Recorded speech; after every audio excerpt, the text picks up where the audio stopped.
చూడు పార్వతి, వృద్ధ బ్రాహ్మణ రూపంలో ఉంటాను, నువ్వు వృద్ధ బ్రాహ్మణిగా మారు.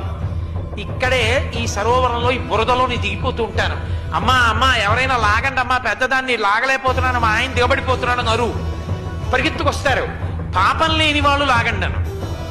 ఎవరు పాపం లేదని నన్ను లాగుతాడో చూడు. శిఖరం దిగొస్తున్నారు అందరూ. అమ్మా అమ్మా మా ఆయన పెద్దవాడు ముసిలివాడు దిగిపోతున్నాడమ్మా, ఊబిలో లాగండి లాగండి లాగండి అంటుంది ఆవిడ.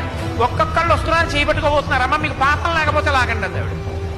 అయ్యో లేకపోవడం ఏంటమ్మా, ఎందుకు వచ్చిన కూడా మురిగిపోతాడేమో ముసలాయనలే, ఇంకో కొత్త పాపం ఉంటుంది వెళ్ళిపోతాడు. ఒక వేశ్య వచ్చింది కిందకి దిగి.